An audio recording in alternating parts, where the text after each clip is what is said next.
Hey, welcome to the Cam and Otis Show. We're a father-son podcast where we talk with other lifelong learners about making an impact and solving big problems. And through all kinds of efforts and hoops and things like that, we are pulling this off. I am in Santa Fe, New Mexico, and I'm putting the plug in for this awesome recording studio, Frogville Studios in Santa Fe. It's up on the hill.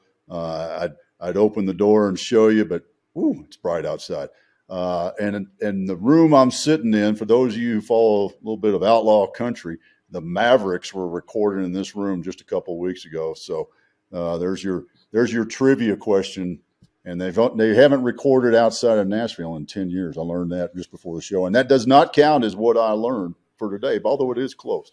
And with all that said, that preamble, I want to welcome my good friend Darrell and fellow veteran Darrell Utt coming to us. How you doing, man? Good. How are you? Great. I want to know. So, Darrell has been tasked with putting together the National Medal of Honor Museum. And that is, when I start to think about it, I've done a lot of complicated plans, a lot of complicated operations in my time, both in the military and in business. I can't think of one more complicated than that, of somebody just handing you this little mission statement. What's going on with that? And I just want to know where we're at in the development of this museum. Yeah, it's a great question. Thank you. So I've been part of the National Medal of Honor Museum Foundation for a little over a year now. And I did inherit great plans, a great design, and a great team. So I'm not just a one-man show. I'm definitely part of a very talented, very skilled team.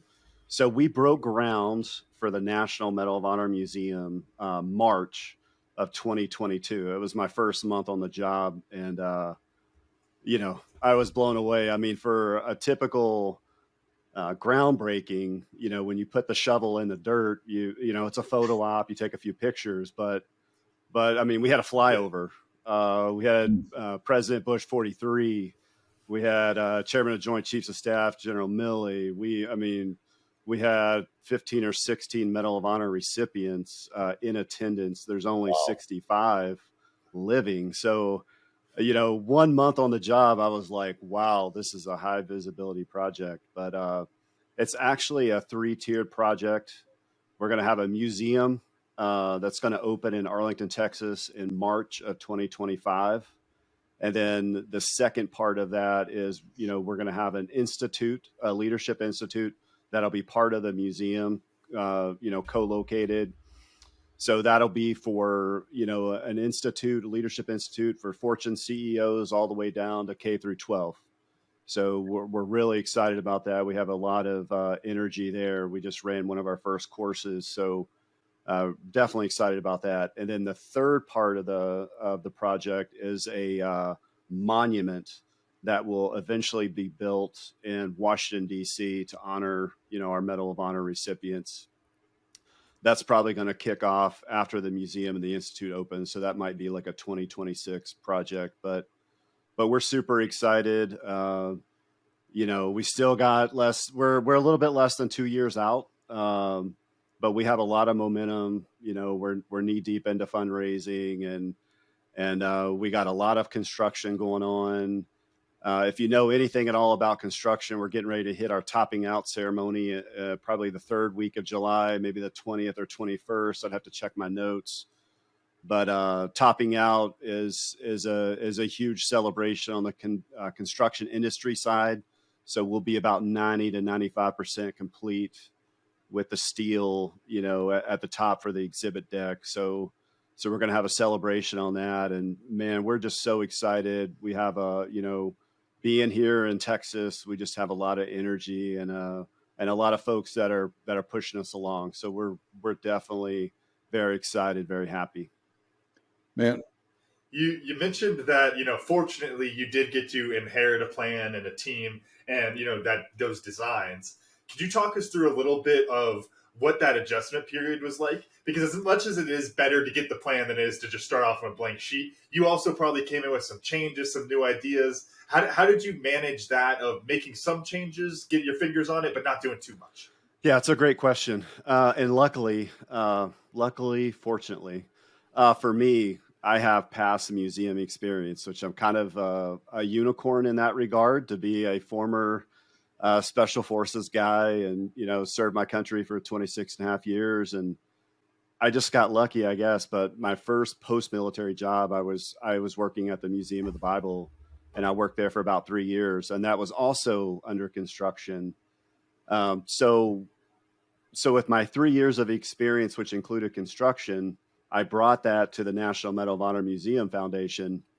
And when I was looking at, the plans and the design that I inherited, one of the first things that I noticed right off the bat, and this is like revenue specific, but it's awesome if you have a museum where your guests exit through the gift shop. I know it's like a Disney thing and people talk about it and they laugh about it, but that was like the first thing that jumped out at me is like, man, our gift shop is not, it's kind of like tucked away a little bit. So that's going to be a challenge for us. So I think I was heavy probably on the revenue because Museum of the Bible, it was a 430,000 square foot museum right there in downtown Washington, D.C., $550 million museum. And we had a couple of hard years when I was there. We weren't, making money. So I think that was kind of the lens that I looked at, when I came in was like, hey, are we getting parking revenue? Nope. City's got that.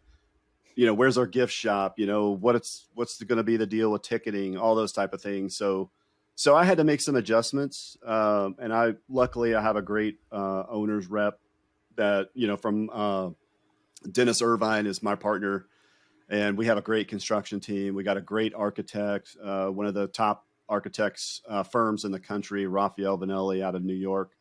So it's a great question, Cam. I appreciate that. There were some challenges, we kind of have an open concept for folks that they can come into the museum and, Texas heat and bugs and things like that. I mean, there was a lot of things that I was able to kind of run through a list. And, my owner's rep, my partner was just like, hey, we've thought about these questions. They're great, and he was able to patiently talk me through it. So yeah, it was fun. So how did you get the new team on board with them? Like a little bit of that communication. You talk about working with the owner's rep there. How did you get everybody on board with all these new ideas? Because like you said, they're great ideas, but also if you're already working on something for 2 years, if somebody comes with a great idea, it's not always the nicest. Yeah. Like we weren't able to correct the retail. Like that space is where it's at. Actually, someone had met with our CEO just a couple of days ago. And their, great advice was like, hey, make sure your retail's on the way out. So everyone's got to go through it. And it's like, hey, that's great. I appreciate that. We've heard that like 6 million times, but we were so far along in the design process. There was nothing we could do about that. So we're going to try to work through that as a team. And maybe we'll have some type of incentive for guests that they'll need to go over to the retail. But we're hoping with the content that we have and what we want to do with the space that, that people are naturally gonna want to go there. But I think, we were able to make some kind of minor moves and still, meet the intent of the architect because they're very, it's their design, it's their building. And we were able to make some small changes, but coming in and just like putting your fist down and, like that's probably not the way it typically goes. So we just had to be patient in the process and work through it. And luckily I have some great colleagues. I mean, I have some great colleagues that have a lot of great experience on the design side, that help design and work through construction at the Star, AT&T Stadium where the Cowboys play. So we got some people that got tons of experience and they're all part of the team. And it's a great team effort. Hey, Darrell, so I was wondering how much, you talked about, coming in with these ideas from your previous experience. How much autonomy do you have in this? Like, I guess the next question up would be, who do you report to? Like, like the board, the CEO, or what to kind of, I don't know, keep you in line, for lack of a better way of putting it? Yeah, it's a great question. We have a very collaborative team, so we're making decisions as a team, and I didn't expect that right away.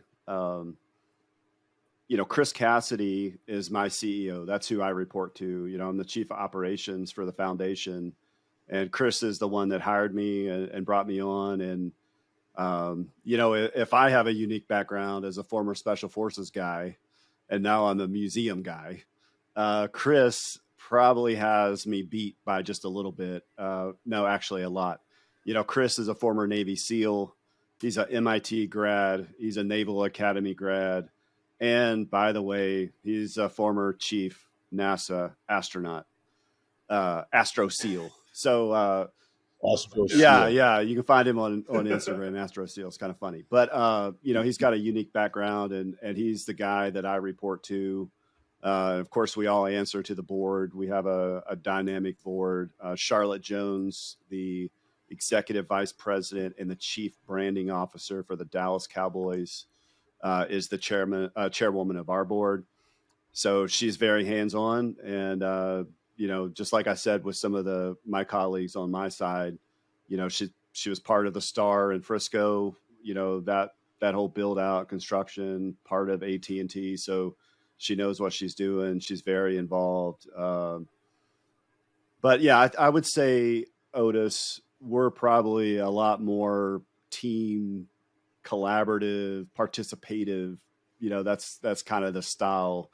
We just don't have like one person out there just kind of running stuff. It's more of a team type dynamic.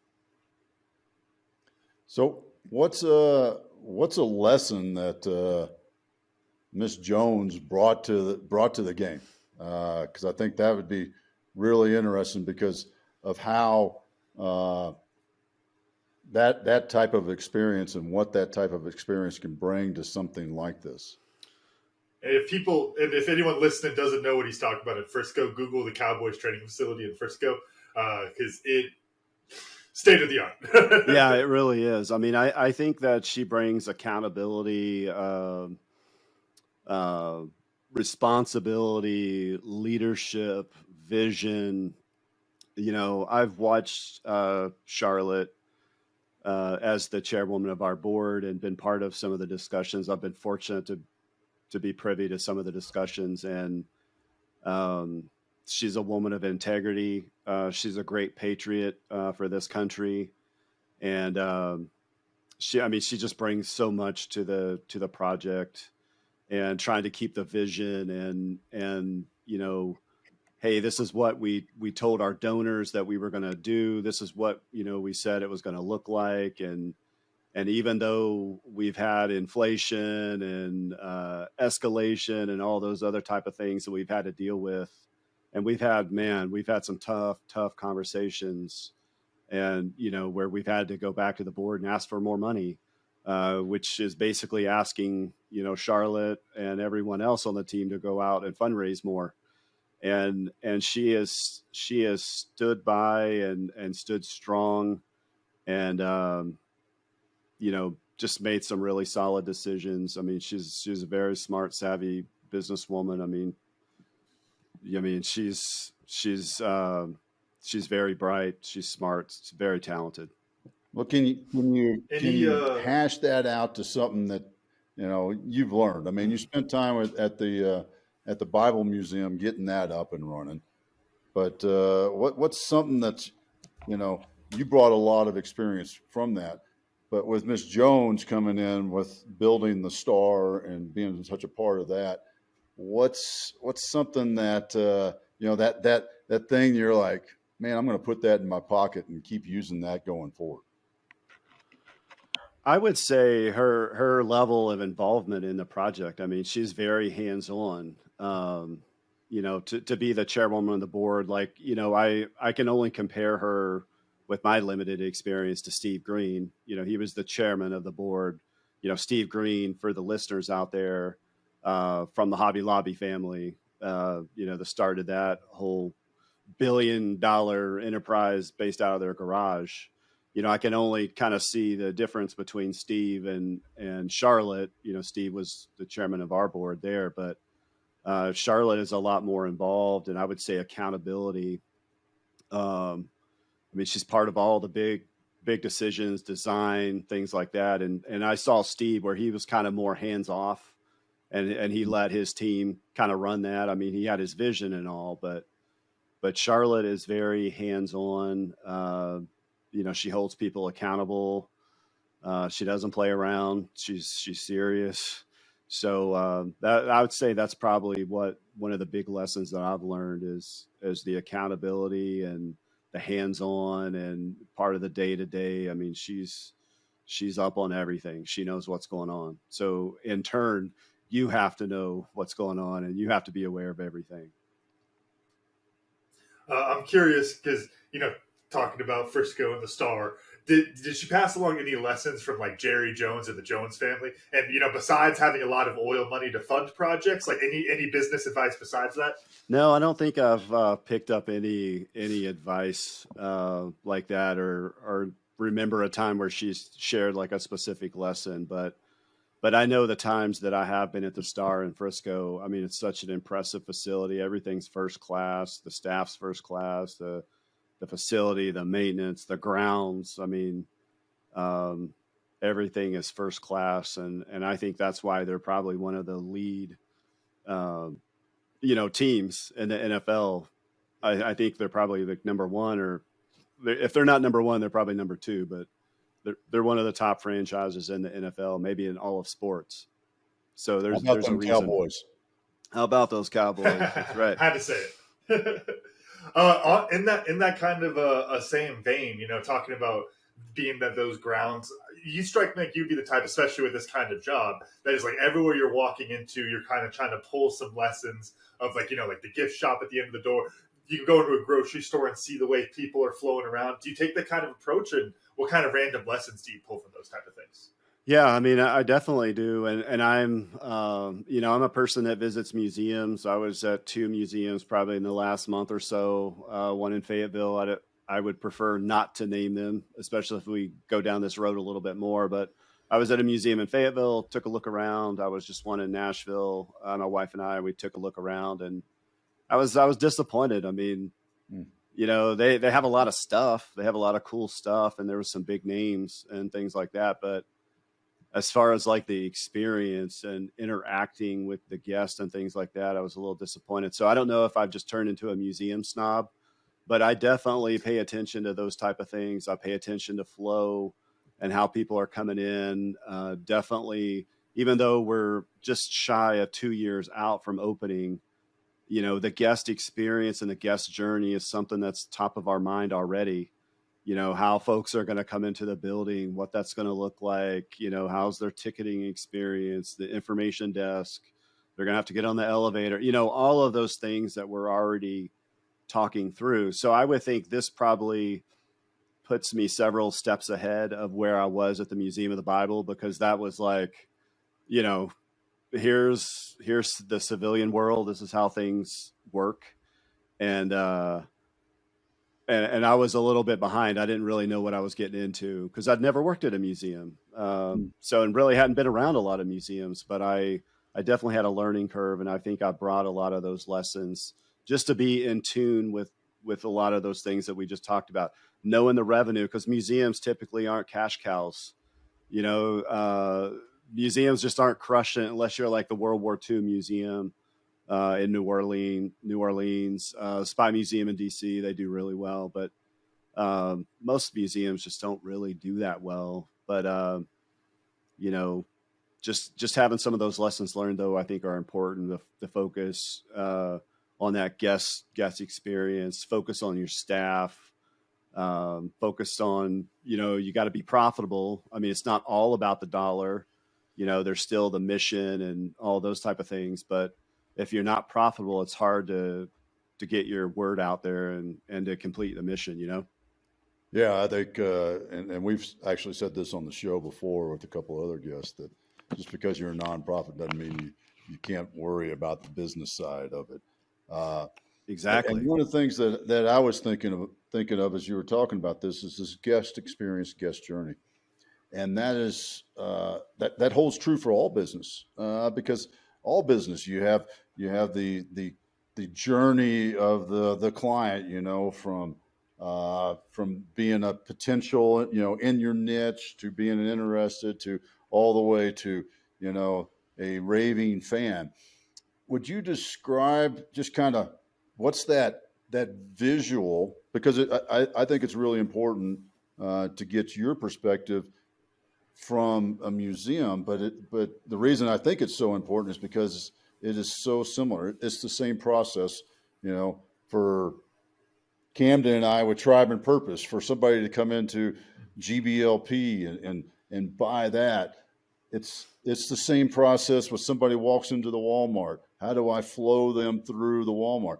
I'd love to just kind of get your, what's that vision of the process from, dude sees a billboard to walks out of the gift shop holding a bunch of trinkets. Wouldn't that be great? Wouldn't that be great? That's ideal. No, I think you're right, Otis. I think most people are going to see something on social media. Probably. I mean, everybody's on social media.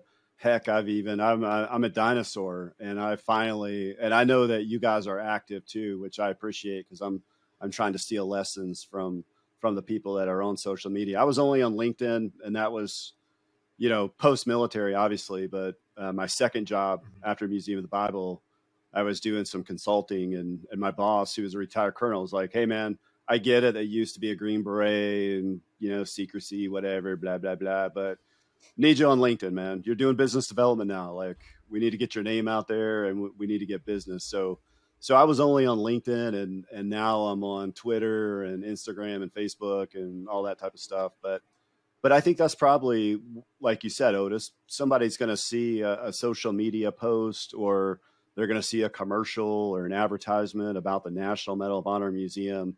And hopefully it piques their interest enough to be like, I wonder what that's all about. And then hopefully we can draw them into the website. So then they're going to look at the website, and hopefully that's convenient. It's easy. It's simple. It's not complicated. And, it's going to confuse people like, hey, I just want to go and learn a little bit, or maybe I want to buy a ticket and go to this museum in Arlington, Texas. So that's probably your first couple steps. So hopefully you got that really smooth website that flows really well, and folks can get their tickets and all of those type of things, and learn all about, hey, these are things that you can't have when you visit the museum. So leave your pistol, whatever it might be, all those type of rules and things like that. But You are in Texas, yeah. Leave your pistol. Leave your pistol at home. we are in Texas for sure. But so hopefully once they get to the website, they're still interested and they want to get their ticket, and then eventually we're going to get them in the parking lot in Arlington, Texas, which we are so strategically located. We are a stone's throw from AT&T Stadium, where the Cowboys play. We're a stone's throw from the Texas Rangers, leading their division right now. Just barely. I was going to say that if you didn't, by the way. What are they, 3 games up? Yes. Yeah. They're a few games up on the Astros. They got beat yesterday, but the Astros lost too, so that's good. But we're a stone's throw from Texas Rangers. We're partners with both of them. They're building up the district in Arlington, so it's becoming more of a destination where folks want to spend a weekend, and we're going to be right there beside all these restaurants and these 2 great big facilities. So hopefully folks will come in the parking lot, and we've already thought, if you're elderly or disabled, we're probably going to have some golf carts for you, so we can get you in the golf cart and bring you to the entrance and make that simple, and no one will have to stress. We plan on doing time ticketing, so you're not going to have to worry about showing up and you're in the line with 5,000 other people. We'll have that kind of set up, and we'll have everyone on a schedule.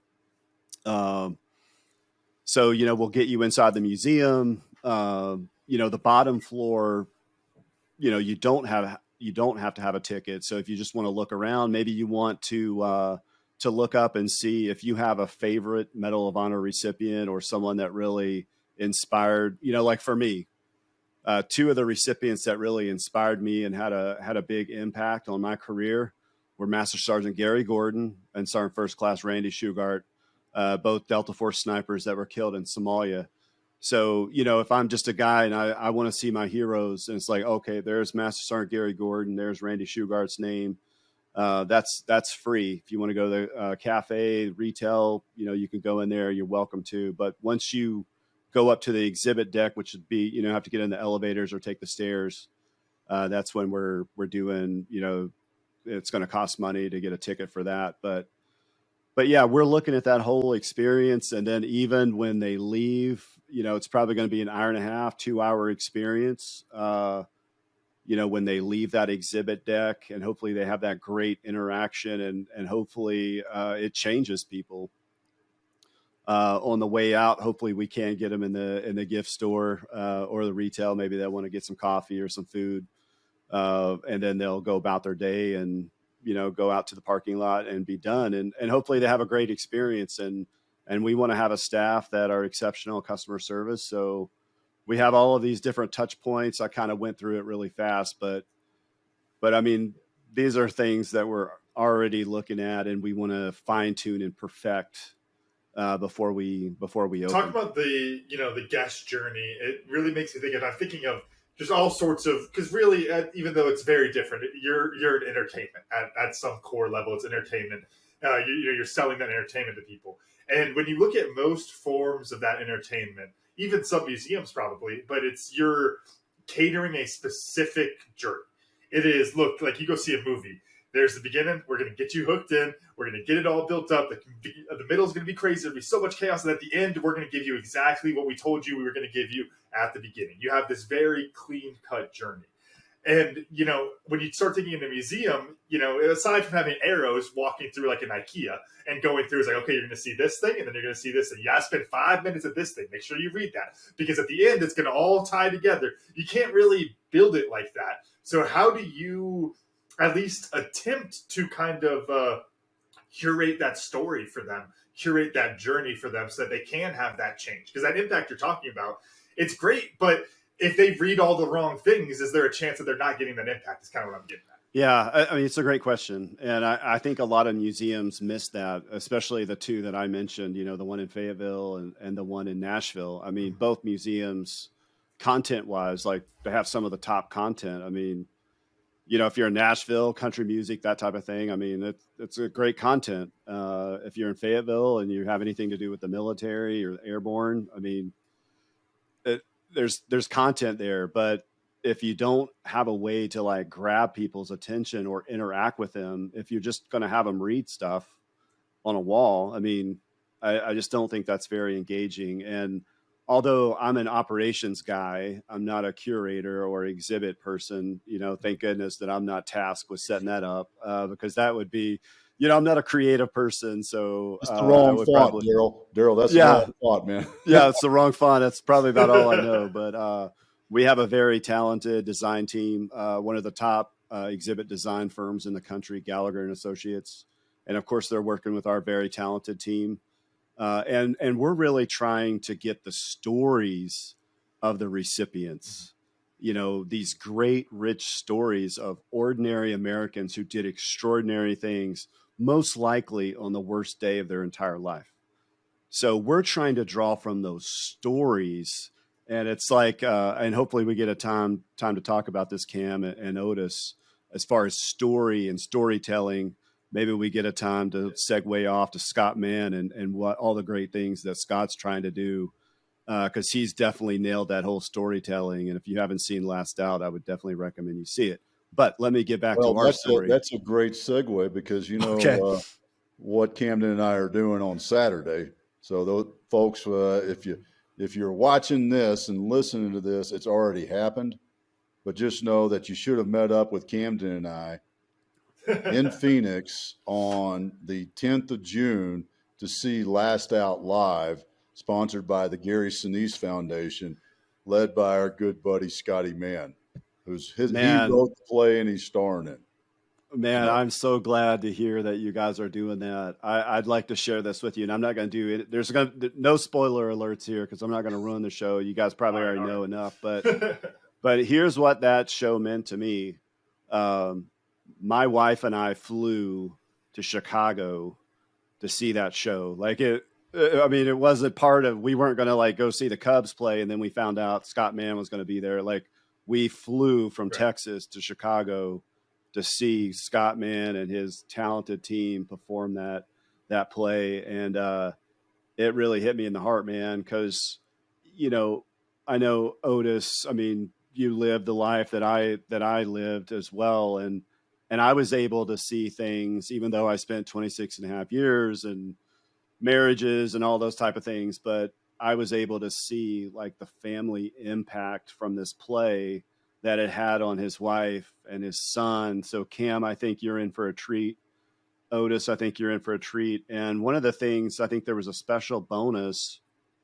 I don't know if you guys will get this, but afterward, there's a talk with the audience. It's all the characters from the play, and then they do some Q&A with the audience, and people share their feelings. We had some Vietnam vets that were there, and we had a gal that was Afghanistan American, and her name's Jazz Cannon, and she stood up and she talked about her experience in Afghanistan and how thankful she was for what America had done or tried to do, all those type of things. And man, it was really powerful. It was a very powerful play.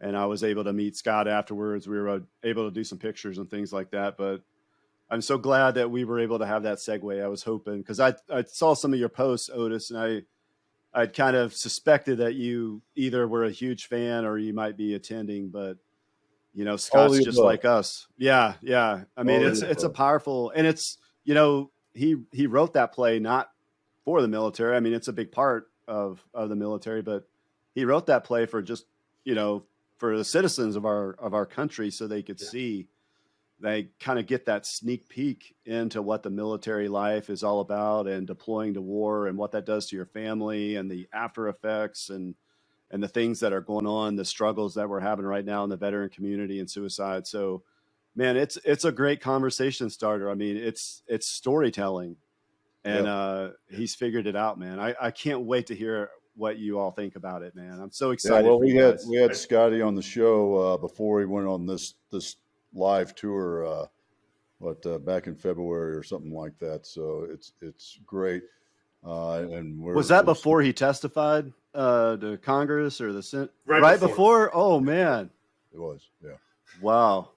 Yeah, that's crazy. I just wanted to add, just talking about the stories, because I think that's, it's whenever we get into, talking about the military civilian gap, the military transition, all these different things, the stories, what it always comes back to. I know we've got, I guess it'll already be out by the time this one comes out, but with James Corbett, we had another great conversation with him, with Project Refit, Scott Mann, Scott Kinder, so many different people that we've talked to about this, and the story is what it always comes back to. It reminds me, I know I told you this, Dad, on Memorial Day this year, showing my wife, because she doesn't come from a military family, and we watched actually an episode of the on Netflix, the Medal of Honor series. Oh, cool. We watched the Clint Romashal episode, and went through it, and it was one of those where, one, of course, that is extraordinarily well done, but the thing that sticks out to me when you're watching those is the way they tell the story. Is it's not just, here's what happened, here's this. It gives you the painting of the situation, then it goes back and gives you the background of the person and all of the people that they're with. It gives you all of those personal connections, and then it gets back into the story again.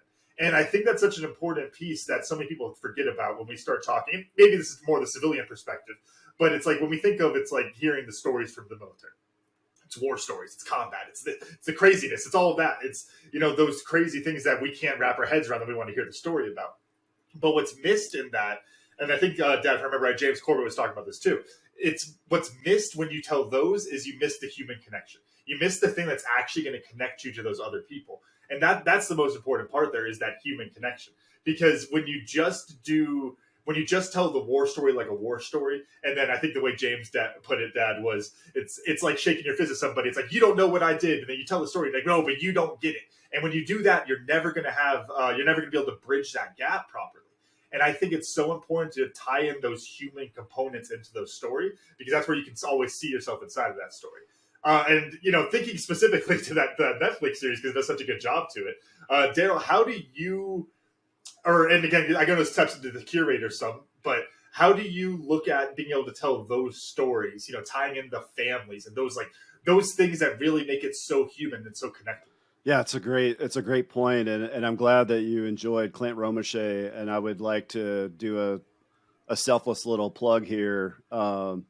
If you haven't read the book Red Platoon by Clint Romeshay, that's probably, at least for me, in my humble opinion, that's probably one of the best military books that I've ever read. Like I love the way that book is written.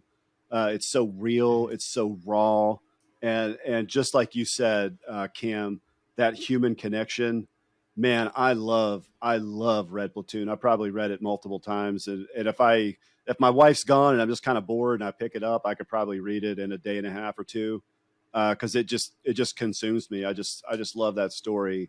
But I think that rawness, man, is definitely important, and it talks about, like Clint, he's like, hey, we weren't like, a squadron of Delta operators or a platoon of Ranger Regiment guys, or we weren't an ODA, especially, like we were just a bunch of regular dudes. And oh, by the way, some of our dudes had, been on drugs or tried to commit suicide by swallowing bleach or something. I mean, they didn't have like a hardened group. I mean, they did have some solid guys, don't get me wrong, but they weren't like these supermen. These were normal guys that did. They were just people. They were people. And I think that's what Red Platoon and probably some of the things that you watched. But I think that's important, and it's a great point, Cam. I think that's what our exhibit design team are trying to do is to bring those things out. Like one of the featured Medal of Honor recipients is going to be Master Sergeant Roy Benavidez from Vietnam. I mean, just holy cow, legend. And speaking of, I have that book over my shoulder. It's Legend by Eric Blime, who wrote about Roy Benavidez. But telling because he would never write it himself, because he is that humble of a guy. Yeah, and that's another thing that I've learned. Was that humble of a guy. Yeah. Otis, can I put you on the spot here real quick and just ask you a question? You served how many years in the Army, sir? 25. 25 years. Thank you for your great honorable service. I'd like to ask you, in those 25 years, how many Medal of Honor recipients were you ever around? Like, physically you saw them, or were in close proximity or in their vicinity? You're putting me on the spot to remember his name. One. River City, Pueblo, Colorado native. He came to group and did a presentation, a professional development presentation for us. Drew Dix? Drew Dix, yes, thank you. I was gonna say, he's got his name on the highway down there. Yeah, Drew Dix Parkway. Mr. Dix is still with us. I just met him. He's a great guy. Yeah. And, I've got one of his books, River City, autographed by him. So, very okay. I put you on the spot, Otis. I apologize. But, I spent 26 and a half years. I was only ever around one Medal of Honor recipient. That's when I was in 1st Battalion, and Bob Howard, probably one of the most famous, legendary Special Forces Medal of Honor recipients, ever. Bob spoke to us, but it was one of those things. I think I was a staff sergeant or a young sergeant first class, and it was like, hey, don't bother this dude. Don't ask him, just kind of stay away from him. Don't bug him, because we want him to come back. But that was the only one. So I kind of bring that up, now that I work at the foundation, I spend a lot of time, not a crazy amount of time, but I'm around a lot more recipients. And my point of this whole thing, to answer Cam's question, is knowing that human side, and knowing, like, let's say Roy Benavidez, to know about his childhood. He was an orphan. He was discriminated against. He was picked on. He wasn't a great student, but that guy loved his country and wanted to serve his country despite all of those things, despite all of those obstacles. That man was so proud of the United States of America and wanted to serve. So just to know that part of like, because if you read the citation and you just focus on like the valor action of what he did, I mean, it is flipping crazy. It's insane what this man did. But when you humanize him and you make him a normal person, an ordinary person that did extraordinary things, and you find out about his childhood and his challenges, I think that's what gets people like, man, I had a childhood like that, or that's the way I am right now. And people make fun of me because my English is not that good, or people pick on me. I mean, that was Roy. And then all of the great things that Roy did after he was awarded the Medal of Honor, that part of the story, when you just focus on the action and you try to, impress people and blow people away just with the valor. I mean, I think military people would appreciate that. But when you're really trying to connect with a school teacher or a nurse or just a mom and dad, and you're trying to teach them those values that are inherent in the Medal of Honor recipients: courage, sacrifice, commitment, integrity, citizenship, patriotism, and you see those things and how they displayed those things, man, I think it's so important. And I think people can pull those lessons learned, like you guys were asking me, lessons learned from Charlotte Jones and all those things. Like, man, what could I pull from Roy Benavidez? What could I steal from him and learn from him? Because this guy did some just amazing things for our country. And I just want to add that, when we start talking about the reason that the human component is so important, especially when you're talking about getting civilians to understand the story, is we can't comprehend the shit y'all went through. Like, when it really gets down to it, like, I can watch a documentary and I can see footage and it still doesn't make sense. Like, it doesn't actually make sense because it's such a crazy situation. It's so different than normal life that it's like, without that human component, it's like you might as well be reading, a fiction book. And it's like, oh yeah, it's crazy. There was a dragon. Like, it means nothing to me because it's like, I don't experience that. And so I think you're right. That human component is so important there. I think the other piece I wanted to know about is, what's your approach? Because you talked about your lessons learned, looking at other museums, looking at, the way people flow through in any situation. How do you continue to innovate and find ways to improve upon, the museum system when it's something that is, I don't know when the first museum was built, but it's got to be at least 1,000, 1,500, 2,000 years ago. Like, how do you continue to build? Yeah, I literally have no idea. Yeah. But how do you continue to build upon something that is a relatively proven method, proven model? Yeah. So I look through kind of the lens, I've spent a bunch of time at museums, especially the ones in DC, but I'd like to quickly mention the top 3 museums, or at least the top 3 museum exhibits that I've visited that have hit me in the heart with like a sledgehammer. And one is the National Museum of African American History and Culture in Washington, D.C. If you haven't been to that museum, you should check it out. So they have an exhibit there. It's I don't know the official name of it, but it's the Emmett Till, the kid that was killed down south that basically ignited the civil rights movement. And they have the Emmett Till exhibit at that museum, and he's in a casket because, they had beat this kid up and they threw him in the river, and they recovered his body and they brought him back home. And his mom said, "I want the world to see what they did to my boy." And they did an open casket, even though it probably shouldn't have been an open casket, if you know what I mean. So that exhibit, I was there with my son and daughter, and it hit me in the heart as a human being. Like, oh my gosh, as a parent, it just hit me in the heart. The second one's the 9/11 Museum. If you've ever been to that museum in Manhattan, and it's where they have I don't know the name of it, but it's like the firefighter duress. You hear all those chirps, which represents all of the firefighters that were trapped. We lost 343 firefighters on 9/11, heroes. But when I hear that, and then I know, like, oh, what is that sound? That terrible sound. It's like, oh, that's the duress, like firefighter in trouble, buried in rubble. And it's just, it's everywhere. The third is the Oklahoma City Memorial Museum in downtown Oklahoma City. And it's, Alfred Murray Building, exploding and Timothy McVeigh and all of that.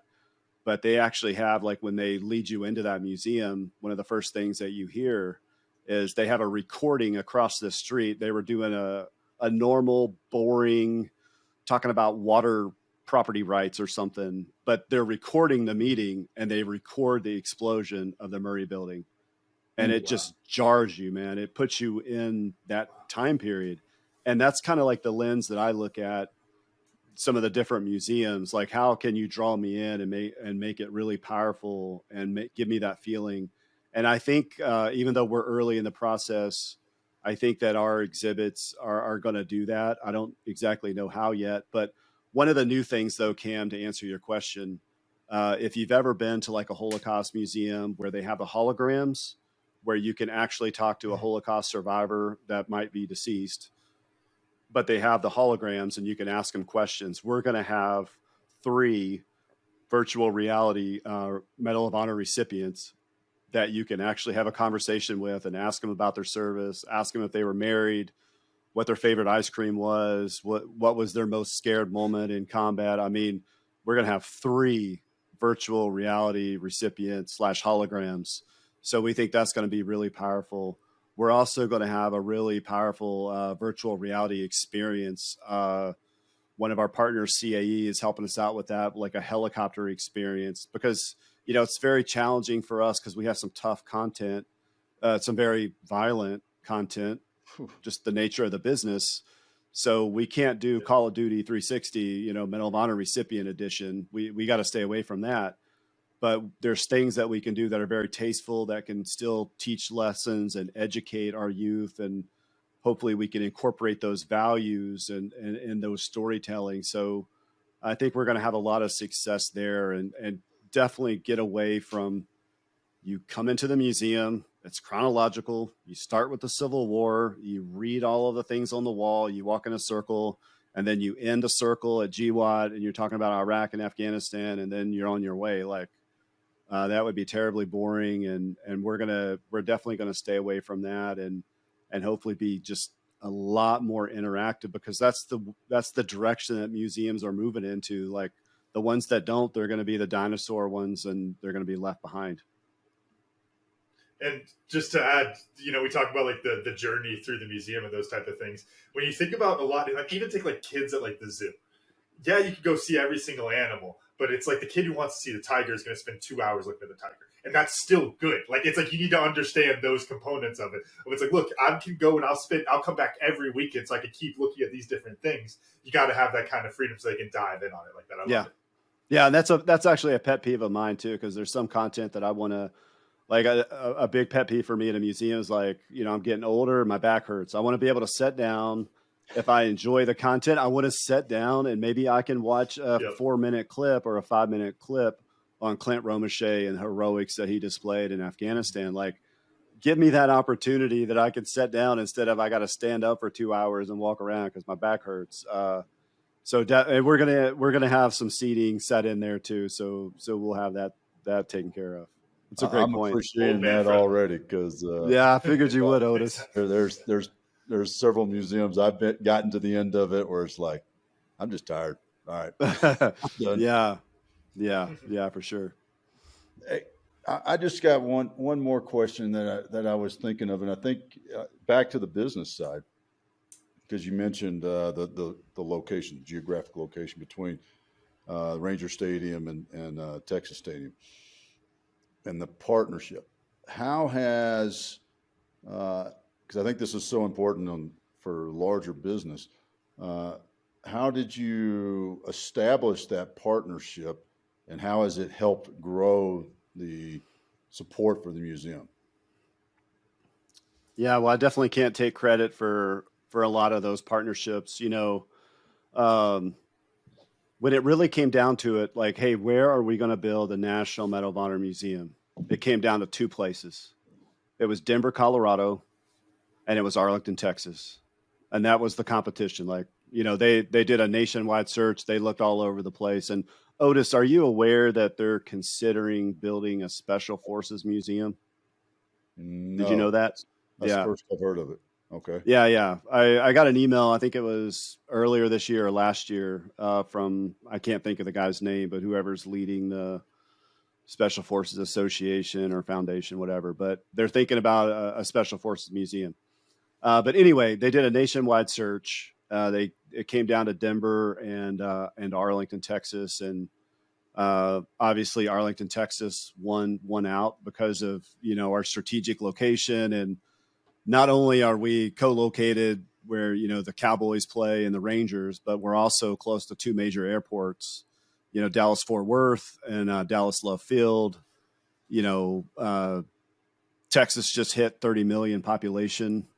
Only trailing behind by California by several million, obviously. But we got a lot of people that come here, and it's a big state. So, but a lot of those partnerships came about, from all of the board members that were part of this project. Obviously, Charlotte Jones has done a lot, tremendous.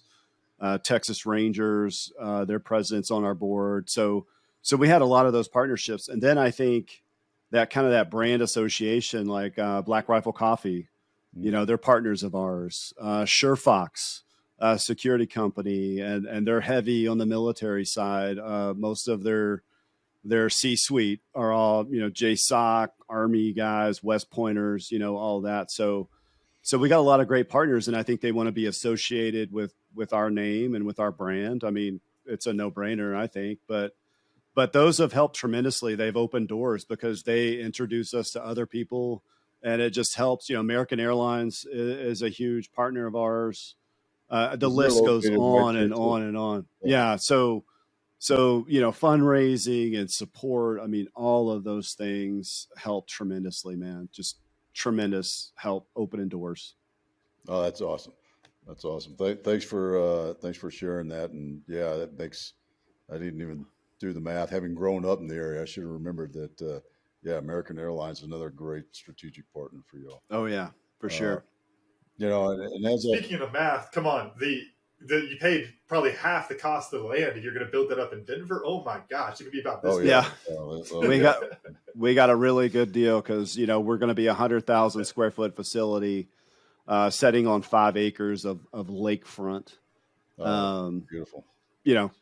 Adjacent to AT&T and Globe Life Field where the Rangers play. So we got a heck of a deal, a 99-year deal on that for very, very, very little money. That's awesome. Love it. That's awesome. Which, playing it smart and watching your budget is so smart, so important in everything. I had this conversation with clients last night. Your business doesn't function if you don't have cash flow. But that's true. That again, that's another lesson, but that's not what I learned today. So that's two. So this is a very fulfilling show for me, and for me it was. Dang, I had it just a second ago. Where'd it go? It was what Charlotte Jones does with the team, and it's the accountability, and it's being hands-on without micromanaging. And I think that's so important. And it's so important for the team to have that interaction with the leadership. And I think that's, no matter what kind of organization you are, you got to think about it in that sense of, well, how am I interacting with the team? Because fire and forget is good. We all love that, right? I mean, plenty of those jobs. Just don't call. I'll call you, boss, if I need you, right? Yeah. But you know what? When the boss calls me and says, "Hey, Otis, how's it going? Tell me about this. Tell me about this. Tell me about that." I actually like that. It's not. I don't look at it because of the relationship and the culture. I don't look at it as they're checking up on me, making sure I'm doing my job. No, they're making sure that everything is going as they envisioned it going, and doing the checks. It's the old adage of, what gets measured gets checked. What gets checked gets done. I love the way that you said that, Otis. The accountability and the responsibility without the micromanagement. Like you said that better than me. I left that part out, but that is a great way to say that. Accountability, responsibility without the micromanagement. That's Charlotte Jones. I made that assumption because I knew that if there was micromanagement, you wouldn't have mentioned it. Yeah. Camden, how about you? What'd you learn? Yeah, actually, it's in that same vein of, I think it's so funny when we have interviews like this. I come in, I want to ask so many museum questions, all this kind of stuff. And it goes back to this, and like, not in a belittling way at all, but you're a COO. You don't have all these little things, but it's just the lesson of putting the right people in the positions and letting them go do their thing. And then you still have that energy that, of course you're going to have with a project like that. But it's also like, no, I got guys for that. I got gals for that are way better at this than me. So just, hammering that home of it's important to put the right people in those right positions and then trusting them to do their jobs. But you can still have a little fun with the ideas and those type of things. Yeah. Awesome. Darrell, how about you? What'd you learn, man? Well, I learned this from Camden, the way that he worded it, talking about the importance of the human connection and, especially hearing from him like, hey, I wasn't in the military. I was a civilian, and obviously he was around it his whole life. But, it's like, hey, it's hard for me to wrap my brain around these stories that's how most, civilians are. Like, they just can't fathom like, okay, you guys were under fire for how long? And you still, blah, blah, blah. But hearing Cam talk about that really stood out to me, and how important it is to have the human connection in our storytelling going forward, and tie that in so everyone, because this is a museum for America. Like I feel like this is America's museum. It's not just Arlington, Texas, or Texas, or for Medal of Honor recipients and their families. Like this is a museum for America. Like this is the fabric and the DNA of our country, because these recipients don't just automatically appear out of thin air. Like they're from us. Like they were, kids that grew up in this great country for the most part. Some grew up other places. Flo Groberg's a great example, from France, moved here as a young kid. But I mean, they're the fabric and the DNA of this great country that we live in. So it's America's museum.